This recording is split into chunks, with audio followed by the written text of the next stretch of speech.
Praise the lord. నిన్న నేడు నిరంతరం ఏకరీతిగా ఉన్న పునరుత్థానుడైన క్రీస్తు యేసు పవిత్ర నామములో మీకు అన్ని విషయములలో సమాధానము మెండుగా కలుగునుగాక. ఈ దినపు యేసయ్య జీవపు మాట 41వ కీర్తన 12వ చరణం. నీ సన్నిధిని నిత్యము నన్ను నిలవబెట్టుదువు. యేసయ్య మందిరమును ప్రేమించుచు, మందిరములో నాటబడి వర్ధిల్లుచు, మందిరములోని మేలు చేత సమృద్ధి చేత తృప్తి పరచబడుచు, మందిరమేడల మిక్కుటమైన ఆసక్తి కలిగి ఆత్మీయ యాత్రలో చిరకాలము యెహోవా మందిరములో నివాసము చేయాలని చిరకాల వాంఛతో పరలోకమునకు సిద్ధపడుచున్న పరలోక పౌరులారా, పరదేశులారా, యాత్రికులారా, మనం యేసయ్య సన్నిధిలో ఆశించి అభిలాష కలిగి ఉండవలసిన ఉత్తమమైన కార్యము ఏదనగా నిత్యము ఆయన సన్నిధిలో నిలవబడుటయే. మన ఆత్మీయ ప్రయాణములో ఆ దేవుని సన్నిధిలో నిలుచుట కంటే గొప్పదైన భాగ్యము మరొకటి లేనే లేదు అని మనం గుర్తించవలెను. అది ఎరిగిన భక్తుడు సెలవిచ్చుచున్నాడు, నిత్యము నన్ను నీ సన్నిధిలో నిలవబెట్టుము అని కోరుకొనుచున్నాడు. నిత్యము సదాకాలము మనము ఆయన సన్నిధిలో నిలిచి ఉండాలి. ప్రభువు రాకడ వరకు, మన పోకడ వరకు మనమందరము కుటుంబాలతో కలిసి ఆయన సన్నిధిలో నిలిచి ఉండేదము. ఆయన సన్నిధిలో ఉన్న సంపూర్ణ సంతోషమును అనుభవిస్తూ, ఆయన కుడి చేతిలో ఉన్న నిత్య సుఖములను ఆస్వాదిస్తూ ఆయన సన్నిధిని విడువక ఉందము. అనేక మంది ఆత్మీయులు లోక పాపమును, లోక స్నేహమును, లోక ప్రేమను, లోకపు మర్యాదను కోరుకొని దేవుని సన్నిధికి దూరమైపోవచ్చున్నారు. అట్టి వారి జీవితంలో నిస్సారమైన అనుభవాలు, మరణ భయము చేత నడిపించబడుతూ మనతో ఉన్న వారికి నష్టాలు, అపాయము, తీరని వేదనకి కారణమగుచున్నారు. మనం అట్టి వారిగా కనపడకూడదు.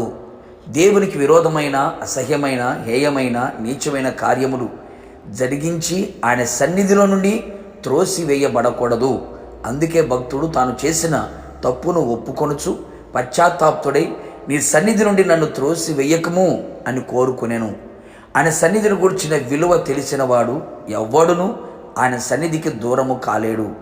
ఆయన సన్నిధిలో నిలిచి మనం ఏది అడిగినను నిశ్చయముగా ఆయన అది మనకు అనుగ్రహించునట్లుగా ఆశ్చర్యమైన కార్యములు చేయును. మన సమస్యలు, శోధనలు, బాధలు, ఇరుకు, ఇబ్బందులు, ఇక్కట్లు, రోగాలు, ప్రతికూలమైన పరిస్థితులన్నీ పర్వతముల వలె మన ఎదుట నిలిచి ఉన్న మైనము వలె ఆయన సన్నిధిలో అవి కరిగిపోవును. అనేకుల ఆత్మల రక్షణకు కారణముగా మనం నిలిచెదము. కావున నా దేవుని ప్రియ దైవ జనాంగమా, ఆయన సన్నిధి ఎడల నిర్లక్ష్యము, అలక్ష్యము, అశ్రద్ధ కనబరచక, అవిధేయతను చూపించక, ఆయన సన్నిధిని గౌరవించి విలువ చూచి ఘనపరిచెదము.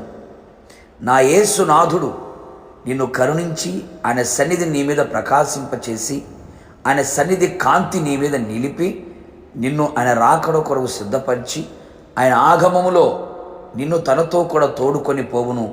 యుగయుగములు ఆయనతో ఆయన సన్నిధిలో నిలిచి ఉందము. ప్రార్థన. అత్యున్నత సింహాసనమందు ఆసీనుడు అయిన ప్రియ పరలోకపు తండ్రి, మీ పరిశుద్ధమైన నామమునకు స్తుతి స్తోత్రములు చెల్లించుచు ఉన్నాం. మరొకసారి ప్రభువా, మీ పాద సన్నిధిలో మా హృదయ అభిలాష మీతో చెప్పుకోవడానికి విరిచిన కృప కొరకే స్తోత్రం. అవును తండ్రి, నిజమే, నిత్యము మేము మీ సన్నిధిలో నిలిచి ఉన్నట్లుగా మీరు కృప దయచేయమని ప్రార్థిస్తున్నాం. నీ సన్నిధిని మించిన భద్రత మరొకటి లేదు. నీ సన్నిధిని మించిన భాగ్యము మరొకటి కనబడదు. కనుక నీ సన్నిధిలో నిలిచి ఉండే గొప్ప భాగ్యాన్ని మాకు అనుగ్రహించి మీ సన్నిధిని ప్రతిదినము అనుభవిస్తూ, ఆస్వాదిస్తూ మీ సన్నిధి మాకు తోడుగా ఉంచి మీ రాకడకు మమ్మల్ని సిద్ధపరచమని యేసు నామములో అడిగి పొందుకొని ఉన్నాము తండ్రి, ఆమేన్.